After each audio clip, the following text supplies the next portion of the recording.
Hey guys, welcome to my channel. Autism is my power, and today I have another mental health story for you, but this time it's going to be about my perspective on autism as far as an adult. I'm going to be using this chart right here, and I'm going to see if I agree with it and to see how it applies to me.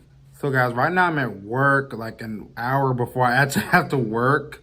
So this is just going to be a quick little video, so let's see how this goes. The first one is having a hard time feeling or thinking what others are thinking. Yep, 100% this is me.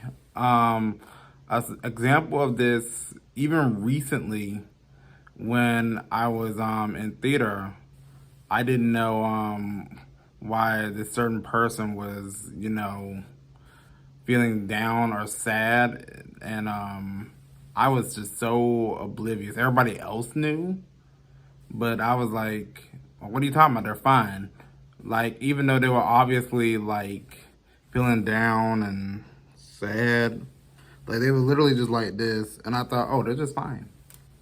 So that could be part of my autism as well. And there's another example, like I said, in the prom, in the prom video where I was completely oblivious. Maybe that girl liked me. Maybe she didn't have somebody to go with her at the time. Or maybe she just wanted to go with somebody that she felt comfortable with, but that completely flew over my radar. The second one is getting anxious in social situations. I mean, yeah, even though I got diagnosed with generalized anxiety disorder as well, but guys, let me be honest, I went to like 2 different psychologists. One of them said I have generalized social anxiety disorder, and the other one says no, that's just autism, that's just part of it.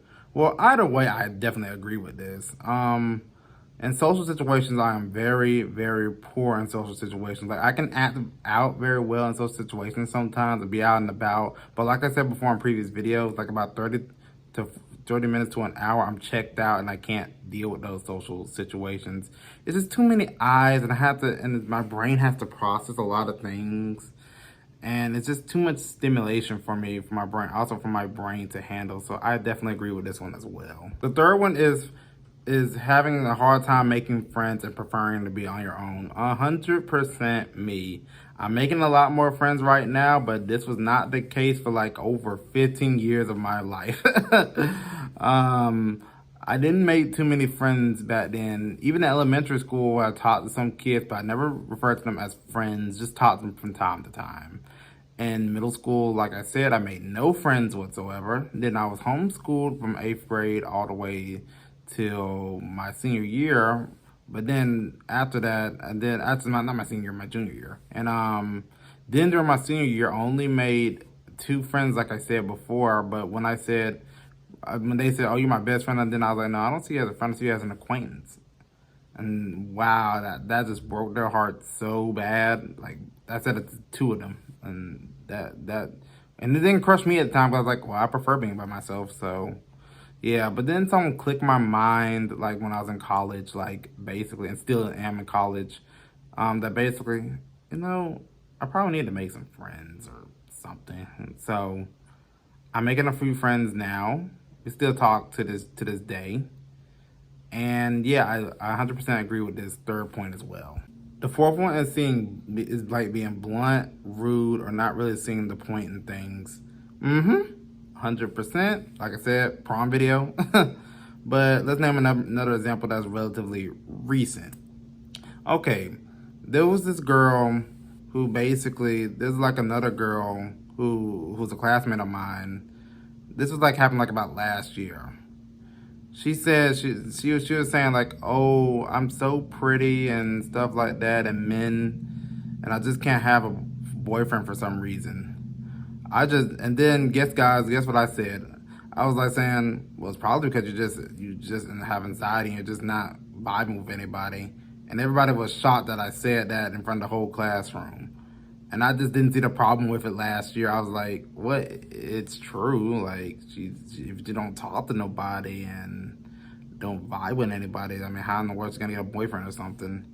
And people was like, yeah, but don't say that, like, in public like that, especially with everybody else in the classroom. And at the time, I still didn't see what was the problem because I was just being brutally honest. But, yeah, now I'm working on that. You can't be honest all the time because, well, you got to tell some white lies, unfortunately. That's how this world is kind of run a little bit. But I don't still agree with that, but that's not up to me to decide. Fighting it hard to tell others how you feel. Yeah, I would say 80% yes. I would guess for most autistic people, yes. This was me back when I was like in high school in the beginning of my college years, where where I didn't even know or how to demonstrate how I felt. When my mom and dad asked, "Well, Bryson, how do you feel?" I was like, I just don't know. Like, I don't know what to feel anymore. Like, and that could be part of depression, to be fair. But I can see that being autism as well. But right now, I can articulate, how I feel very well. Right now, I'm just very neutral, just bland and bored right now, just getting ready for work. I can also feel happy at times and even sad. And I tell people when I'm angry. So I'll give this like mixed. I'll give this like 80% yes, but 20% no. The sixth one is not getting sarcasm or figure of speech, such as break a leg. I would say overall, yeah. Yeah, overall. I do get phrases like break a leg or what's up and, figures of speech like that, but I don't really get sarcasm most of the time. Like, if you told me, like, Bryson, man, I hate you. And I'd be like, oh, why did you hate me? And then they'd be like, bro, I was kidding. I was just messing with you. And then there's always this guy at church who always says, hey, bro, you got my money? And for the first 5 times, I thought he was serious. I thought he was legit serious.